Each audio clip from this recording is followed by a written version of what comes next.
ወይኔ በገዛ ጓደኛ ተቆራርጦ መገደል፣ እሱም ሲያንስ በቆሻሻ በዝባላ ኪስ ወደ ቆሻሻ ገንዳ መወርወር። እባካችሁ እህቶቼ ጓደኛ የሚባል ነገር አትመኑ፣ አትመኑ፣ አትመኑ፣ አትመኑ። ሼር ሼር ሼር አድርጉ። ጓደኛ አትመኑ፣ እራሳችሁን ጠብቁ ጓደኞቼ።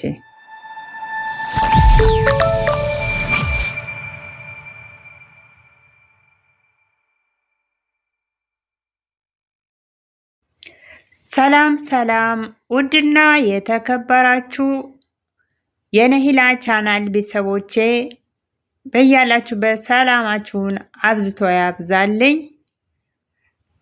ላይክ፣ ሰብስክራይብ፣ ሼር አድርጉ። በተለይ ሼር አድርጉ፣ ለጥንቃቄ ያህል ነው።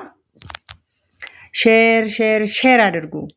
ላይክ ለምታደርጉኝ፣ ለምታበረቱኝ፣ አይዞሽ ለምትሉኝ ሁሉ ከልብ ምስጋና የላቀ ነው። በጣም ነው ማመሰግናችሁ። እንግዲህ እቺ እህታችን ያው በጓደኛዋ በገዛ ጓደኛዋ ተቆራርጣ ያው በቆሻሻ ገንዳ ነው ተጥላ የተገኘችው። ሆኖም ግን ለማለት የፈለኩት ማለት ነው እኔ በዚህ አሳዛኝ ጉዳይ በቃ እስካሁን በጣም ነው ያዘንኩት። ከጓደኛ በላይ ማንን ታምናላችሁ? ላይክ ሼር እያደረጋችሁ ከጓደኛ በላይ ማንን ታምናላችሁ? ጓደኛ ማለት እኮ ሁሉ ነገር ናት። እናትና እህትን ባትሆንም አንዳንድ ለእናትና ለእህት የማይነገሩ ነገሮች ለጓደኛ ይነገራል። ጓደኛ በዚህ ናይል ክፋት ኢና ሊላሂ ወኢና ኢለይሂ ራጂዑን ኢና ሊላሂ ወኢና ኢለይሂ ራጂዑን። በጣም ያሳዝናል። እንዴት አስችሎሽ ሆኖ በአላህ ነፍስ ያለውን ነገር ቁርጥ ለማድረግ ነፍስ ራሷ እኮ በጣም ከባድ ናት። ነፍስ ራሷ በጣም ከባድ ናት። እራሷ ትጮሃለች፣ እራሷ ታለቅሳለች እኮ ነፍስ። በምን አንጀትሽ ነው? በምንድን ነው የተሰራሽው? በሰው ምስልሽ ሰው ነው፣ ግን የተሰራሽው በምንድን ነው? በሰይጣን። ላኢላሀ ኢለላህ ሙሐመድ ረሱሉላህ። ኧረ እባካችሁ እህቶቼ፣ አንዳንድ እህቶች ጓደኛም በጣም ከራሳቸው አብልጦ የሚወዱ አሉ። እኔም እንደዛ አድርጌ ነው የምወዳት፣ ግን በጣም ነው የምወዳት። ጓደኛ ይወደዳል ይሄን ያህል ማለት ነው። ለምን ግን ለምን? ስንት ሺህ ዓመት ለመኖር ነው። እሷን ቆራርጠሽ ጥለሽ ስንት ሺህ ዓመት ለመኖር ነው። ወይ ወንድ ልትወስድ በወንድ ነው ጥልሽ ቀንተሽባት፣ ወይ ባላት ሀብት ነው። ግን ደግሞ ደም ነፍስን የፈጠራት አላህ እኮ ለነፍሷ አባቱም አላህ ነው፣ የሚከራከርለትም አላህ ነው። አንቺን ግን ይዞሻል። ቀጥ ብለሽ ሂደሽ ነው አሉ። ቅዳሜ ለካ አየኋት ጓደኛዬ ጠፍታለች ብለሽ አመለከሽ የተባለ የተለቀቀው ማለት ነው። ይሄንን ራሱ እዛ ሄደሽ እንድታመለክች የገፋፋሽ ማን እንደሆነ ታውቃለሽ? አላህ ራሱ ነው፣ የነፍሷ አባት ማለት ነው። ይችን ልጅ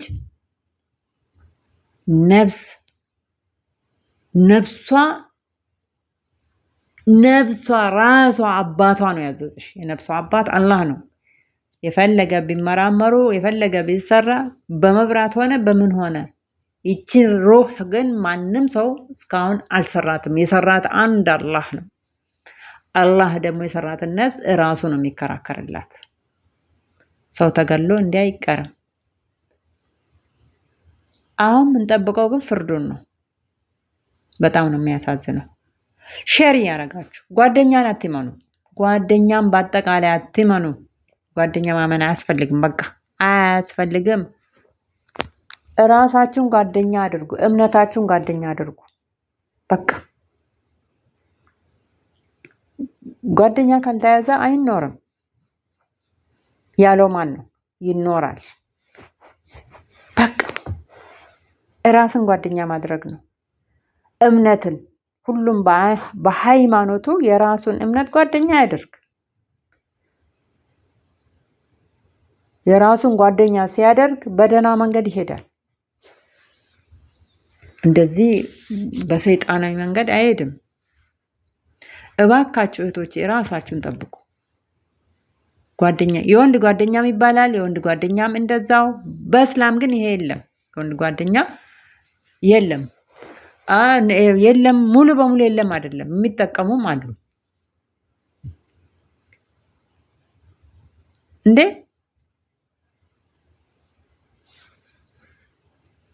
ሴቱ እኮ በባሉ ይጨፈጨፋል፣ ጓደኛ ተብሎ በጓደኛ ይጨፈጨፋል፣ በወንዶች ማለት ነው። ያ ሲያንሰው ደግሞ በራስ ጓደኛ ባመኑት፣ አብሮ በበሉት፣ አብሮ በለበሱት፣ አብሮ ፋ ባሉበት ያው ቪዲዮዎች ተለቋሉ። አብሮ ነው። የምታሳዝን ስስት የሆነች ልጅ ህይወት አጥተዋል። ለቤተሰቦቿ መጽናናት፣ ከባድ መጽናናትን፣ ከባድ ሀዘን ነው። የሰው ልጅን የመሰለ እንደ ሸንኮራ አገዳ መቆራረጥ ምን አንጀት! ወዮ ወዮ ወዮ ወዮ ወዮ! ምን አይነት አንጀት ነው ያላት ግን እቺ ሰው? የዚችን ሰው ግን ፍርድ ማየት እንፈልጋለን። ውድ እህቶቼ ራሳችሁን ጠብቁ። የምትወዱትን ሰው በቃ የምትይዣትን ጓደኛሽን በእምነቷ የጸናች መሆን አለባት። እምነት ያለው ሰው ይሄንን አያደርግም። ፈጣሪውን ይፈራል። ፈጣሪውን ይፈራል። እንዴ የፈለገ ወርቅ ጨርቅ ወይም ወንድም ይሆን ለምን ጥንቅር አይልም? እያንዳንዳችን እኮ ሲፈጥረን ከርስቃችን ከልብስ ከሁሉ ነገራችን ተፈጥረናል። የራሳችንን መጠበቅ አለብን። በተለይ ደግሞ የቅናት መንፈስ ያለባት ጓደኛ ያላችሁ እህቶች ራሳችሁን ጠብቁ። ቅናት ሰይጣናዊ ነው። ቅናት በጣም ከባድ ነው። ህይወትን ይኸው እንግዲህ በአንድ ደቂቃ ውስጥ ነው ይሄ ሁሉ የሆነው። ይሄ ሁሉ ምንድነው? ቅናት ሊሆን ይችላል። የሚያጣላቸው ነገር ቢኖር ደግሞ ጥል ነገር ቢሆኑ ደግሞ ሂዳ አታመለክትም። ቅናት ስላለባት ነው ህይወቷን እንድታጣ ያደረጋት ማለት ነው።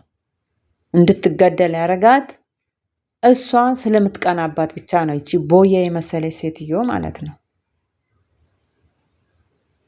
እና ከእንደዚህ አይነት ነገር አላህ ይጠብቀን። ከቀን ስህተት አላህ ይጠብቀን። ይሄ በቃ እኔ እንጃ ወላሂ ምን ይበሉታል። በቃ እሷም በጤናዋ ነው አለለም እኮ። በአንድ በኩል ደግሞ በጤናዋ ነው አይደለም። የሆነ የገፋፋት ሰይጣናዊ ነገር አለ። ወይ መጠጥም ሊሆን ይችላል። በቃ እኔ እንጃ ሌላ ነገር። ደባል የምትጠቀሙ ሰዎች ራሳችሁን ጠብቁ። ራሳችሁን ጠብቁ። ሰው በሰላሙ በጤናው በሰው አንገት ላይ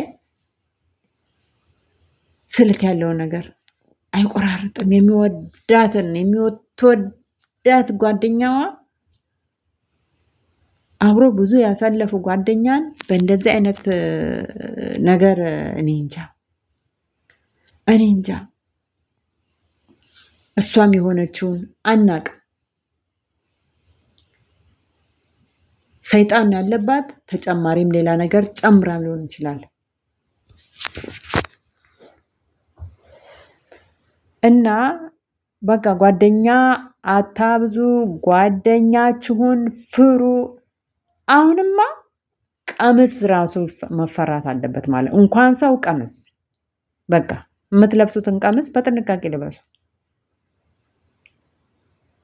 ይሄን ያህል ነው በቃ።